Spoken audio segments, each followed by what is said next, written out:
What's up, people, and welcome to my third review where I'm going to be reviewing Dunkirk for you. And this will probably be a pretty short review because I don't have much to say about this movie, really. There's not even a lot to spoil about it, and to be honest, I didn't really like this movie very much. I thought it was pretty fucking boring and repetitive after a while, if I'm being totally honest. And I know that there's a bunch of Christopher Nolan fanboys who will probably crucify me if they see this, but I just couldn't get into this movie after a while.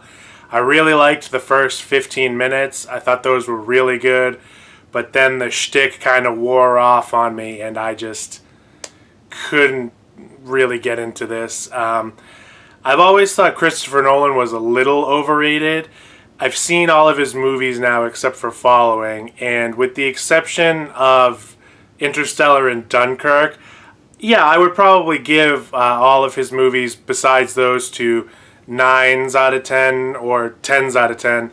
But I don't know, I just feel like he's always been kind of lacking in the character and dialogue departments. Not so much in his earlier movies, but it seems like as time goes on, I just give a shit less and less about the characters in his movies. And even the storylines to them just get so basic as they go along. Like, Interstellar and Dunkirk, I didn't really care about any of the characters in these movies, to be honest.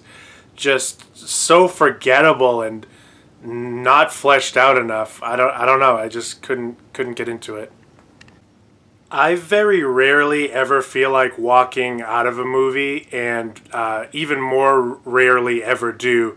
But for both Interstellar and Dunkirk, there were so many times while I was watching these movies that I couldn't take it anymore in a way. I came so close during both of these movies to just walking out. I got so fucking bored with the repetitiveness after a while. And it gets on my nerves after these two movies that all these people are like, Christopher Nolan is this meticulous perfectionist. He has to have everything perfect and his camera work is flawless and all this kind of stuff. It's like, yeah, it's cool he shot this movie in 70 millimeter and with an IMAX camera, but like, are we really getting anything new, like substance-wise, in this movie for a war film? I feel like we've seen this kind of stuff before and done better. Like, I don't know, I couldn't do it. I've seen so many critics praise the sound design in this movie too, like, oh, the sound design just perfect. He meticulous perfectionist Christopher Nolan, a master of cinema, yada yada yada yada, same old shit. And like, I guess the sound design is worth celebrating in this movie if you like really fucking loud sound effects. Like, every time the planes were coming out of the sky in this movie, it was like so fucking loud. And there was one specific part in this movie where yet again another plane was coming out of the sky and everybody was looking up like, oh shit, hit the deck. Like, this happened so many times throughout this movie. But this one particular instance where the plane was coming down, the engine noise got so fucking unbearably loud, I thought I was gonna go deaf. Like, my ears were screaming in pain after. Like, I think it permanently damaged my hearing, this one part, to the point where I was like, alright, this thing alone makes me never want to come back to see this in theaters again, because I'm not going to remember exactly when this part happens, and it's going to fuck my head up all over again. Like, I had a migraine after, almost. Like, my whole head hurt. It was so loud. And, like, yeah, this movie has some kind of intense moments sprinkled throughout the movie, but it's mostly because, it's quiet and then a bullet will go, or the sound of a gun being fired will go, BAM! And a bullet hole will appear next to someone's head or something like that. But it's really just like the loud noises in this movie that create a lot of the intensity. And what's weird too is, the sound effects are so fucking loud, but I couldn't understand at least half of what anyone in this movie said. I understood pretty much all of what Kenneth Branagh, or whatever his name is, his character. I understood him for pretty much everything he said. And I understood, like, Cillian Murphy and the two kids and the old man on the boat. But I couldn't understand what anybody else said. They were just kind of like, oh, blah, blah, blah, blah, blah. And, I tried really hard to listen. And when people talk about Christopher Nolan being this meticulous perfectionist, he must have been watching dailies all throughout this movie or something, had it projected up on a big screen. And you're telling me not once he thought, man, I can't understand a fucking word anybody's saying in this movie, and tried to correct that in any way? Like, these critics talk about what a master filmmaker this guy is and how he just nails everything perfectly, but if you can't understand most of what the characters in your movie are saying, isn't that a pretty fucking glaring flaw? Like, I don't know, I just can't pretend to be in love with something that I'm just not in love with. Let me just talk about a couple things in this movie that I actually did like, even though there's not that many, and there'll probably be some spoilers in this part too, even though this movie, you can't really spoil it because you don't, or at least I personally didn't give a shit about anybody in this movie besides maybe the people in the boat, like that old man and the two kids. That was about it. As far as characters I cared about. I really liked the cinematography in this. I do think it is beautiful looking, but that only lasts for so long. I really liked the first 15 minutes of this movie. If the whole movie impressed me as much as the first 15 minutes, I would probably give this like an 8.5 out of 10 or something like that. But as it stands right now, I'd probably give this like a 5 out of 10. And that's being generous because I really got sick of this. So some other things I liked about it. Cillian Murphy's character had a couple suspenseful kind of scenes, but that went nowhere really. When he pushes the kid down on the deck, like down the stairs in the boat, because he wants to go away from Dunkirk and they're going into it. I mean, that scene was kind of intense and a different take on a war movie. Like I've never really seen anything like that, but it just kind of went nowhere after a while. Like it just happened, and even when the kid went down the stairs, you don't even see him roll down the stairs and hit his head.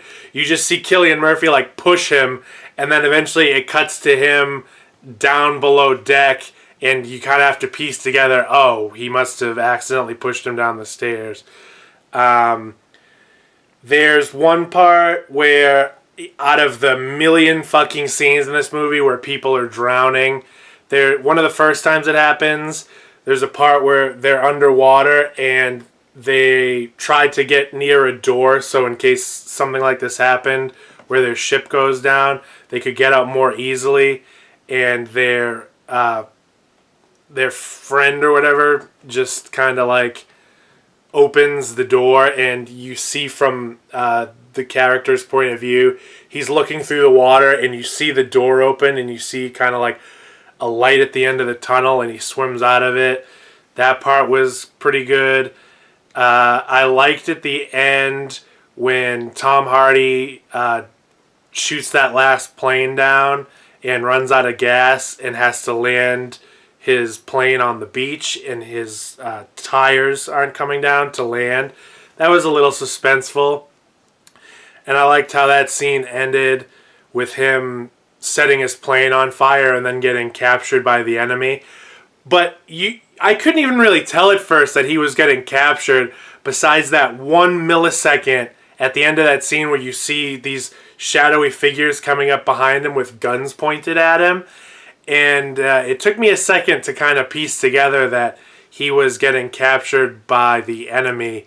Because if I blinked during that part, I would have missed it. It just would have been him standing there with his plane on fire. And like I said, if I blinked, I wouldn't have seen the enemy come up from behind him, which was probably the most powerful part of that whole scene, realizing that he's being captured by the enemy. But it didn't focus on it enough for me to even feel anything. So, I don't know. That's really about the only thing in this movie, like those couple things, that I enjoyed. The first 15 minutes were good, where the kid is running through this town and bullets are whizzing past his head and the people he's with get shot. That was cool. I wish there was more of that. You know, I was told going into this movie that it's 3 separate stories where people are fighting on land, in the sea, and in the air, in the planes. But you don't... There's no real combat on land. That happens in the first 15 minutes, and then the rest of the movie with those characters is them, like, jumping from boat to boat that keeps getting destroyed. And it's just a lot of swimming. This whole movie is pretty much people swimming and drowning and flying around in planes where it's mostly shots of them inside the cockpit. And yeah, the cinematography looks beautiful, but I mean, I can't fucking watch a 2-hour movie that's just, you know, a close-up on someone's face in a pilot's cockpit and people swimming and drowning.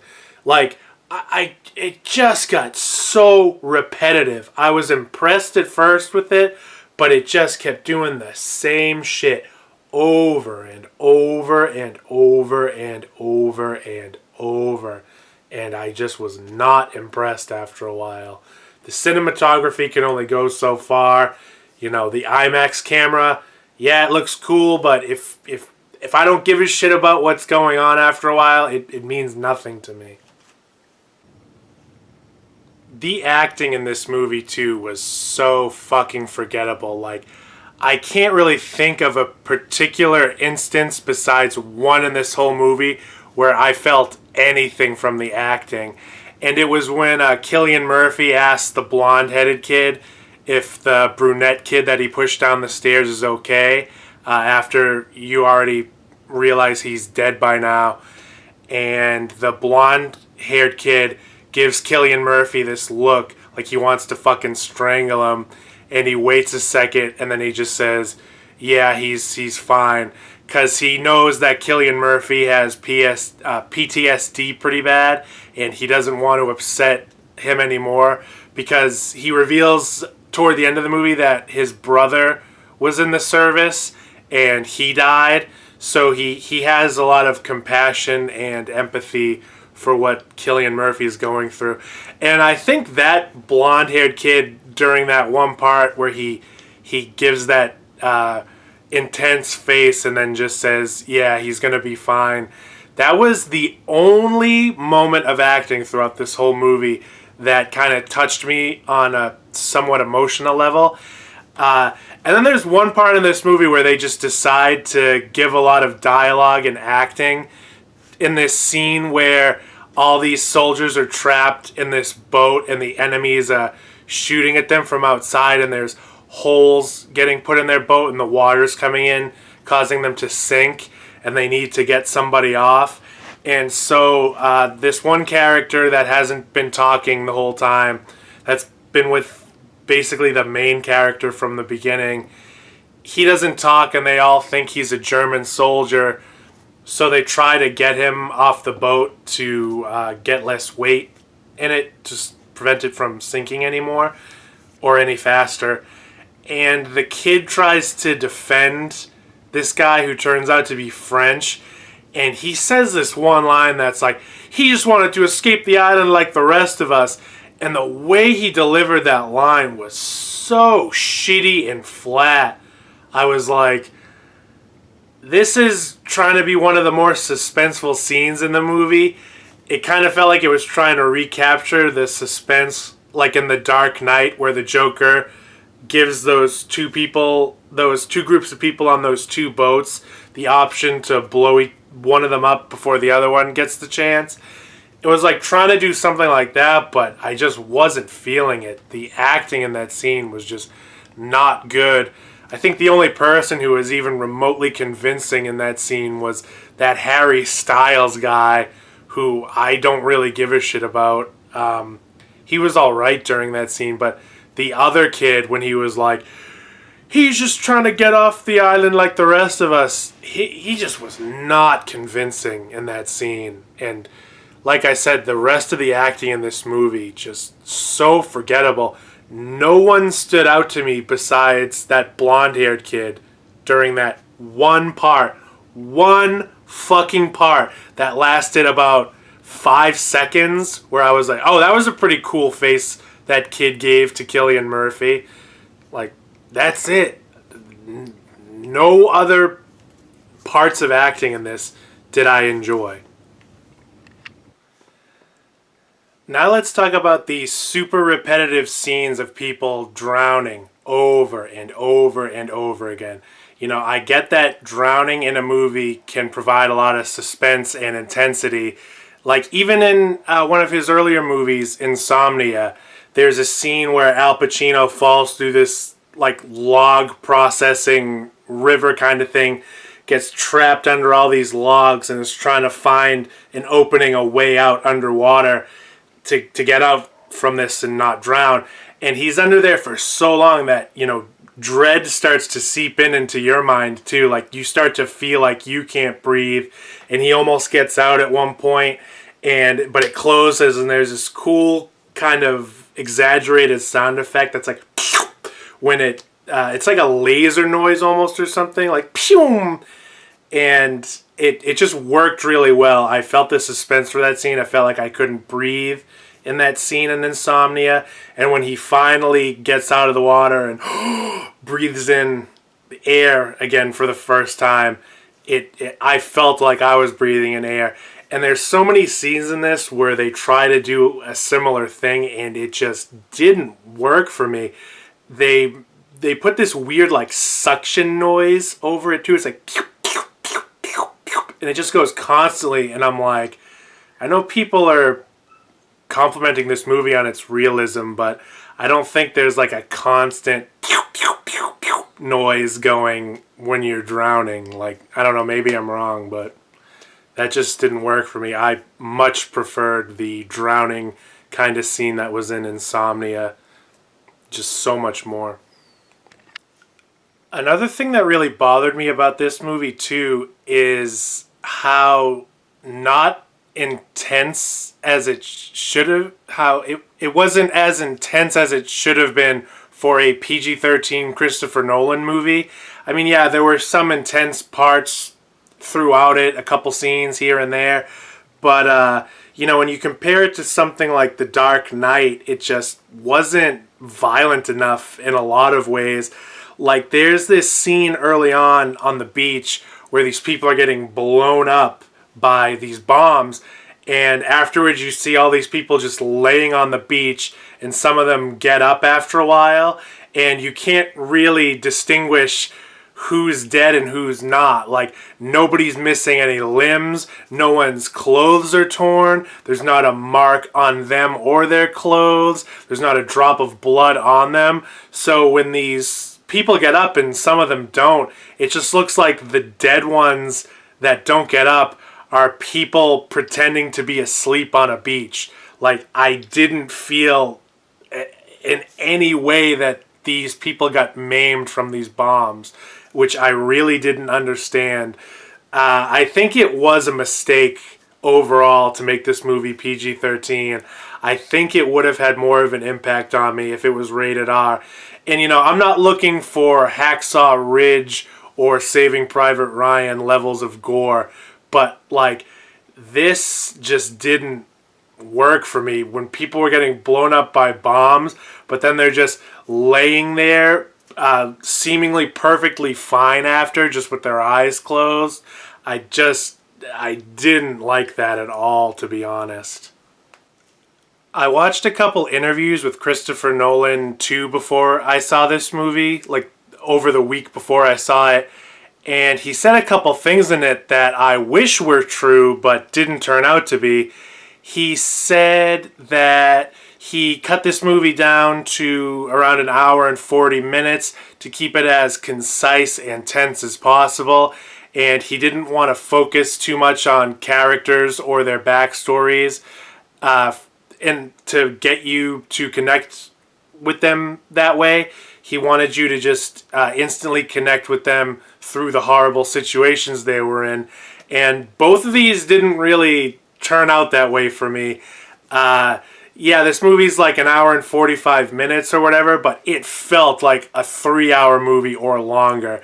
And a lot of my favorite movies are 2.5 hours or 3 hours or even over 3 hours long. And I love them, and they go by so fast for me because every scene is just perfect. But with this movie, it's an hour and 45 minutes, and it felt like 3 hours and 10 minutes. It just fucking dragged on after a while. Like the scene where all the civilians are coming on their boats to pick up the soldiers in the middle of the ocean. Oh no, not the middle of the ocean. I think it was they're coming to the island or whatever. But when that scene happened, I was like, oh, this is the end of the movie, right? And then it just kept going after that. And there were like another like 6 scenes of people drowning. And I was just like, oh my God, when the fuck is this going to end? And the thing Christopher Nolan said too about how he didn't want you to connect with these characters through their personality or dialogue or anything like that, and just wanted you to empathize with them because of the situation they were in. You know, this was already perfected back in 1998 with Saving Private Ryan, except Steven Spielberg was smart enough to make the opening D-Day scene super intense, so no matter how much you might have disliked someone's personality who was there on the beach, you instantly empathized with them and wanted them to get out of that situation. And the actors are just so much better in Saving Private Ryan across the board. And yeah, it gives you a little bit of dialogue and backstory on a couple of the characters, but really not enough for you to really get what they're all about. It's pretty much like the same kind of idea in Saving Private Ryan that Christopher Nolan was trying to get across in Dunkirk, where you just connect with these characters through the bullshit they have to put up with in war. And it works perfectly in Saving Private Ryan. That's one of my favorite movies of all time. I think it's probably the best war movie that will ever be made. And Dunkirk just did not pull that off for me. And I thought it was kind of crazy that Christopher Nolan even mentioned something like that, as if it hasn't been done before in a bunch of other war movies. Like even Apocalypse Now. You know, I was watching scenes from that again recently, and again realizing even more how perfect of a movie that is. And, you know, I connected more with the characters in that movie than I did with anyone in Dunkirk, and you barely know anything about those characters in Apocalypse Now. And also when people are, you know, praising Christopher Nolan about these aerial shots where he gets the IMAX camera, you know, it's really attached to these planes, and he gets all these crazy plane fighting shots. It's like, they didn't impress me anywhere near as much as the helicopter and jet fighter scenes in Apocalypse Now where they're playing Ride of the Valkyries. Like, that's some really mind-blowing aerial combat kind of stuff. And I think it just looks so much better than anything that was in Dunkirk as far as the fighter planes were concerned. And yeah, that's about all I have to say about this movie, really. I don't have much to talk about with it. I didn't like it, like, pretty much as soon as those two kids, after they get the wounded person onto the boat, and then they hide under the dock. Like, as soon as that started happening, I was already kind of like, where is this movie going? Am I going to start connecting to anybody anytime soon? And is there going to be anything else besides, you know, planes coming out of the sky and people going, oh shit, it's another plane! And then people swimming and drowning? No, like, nothing really came beyond that. So that's about all I have to say about this movie. I knew this wouldn't be as much of an in-depth analysis or whatever as the other 2 reviews I've had, but yeah, that's basically all my thoughts on Dunkirk. And yeah, so until next time, have a good one, and I hope you enjoyed this video. Comment below what you think, if you agree or disagree. And yeah, have a good one. Peace out, everybody!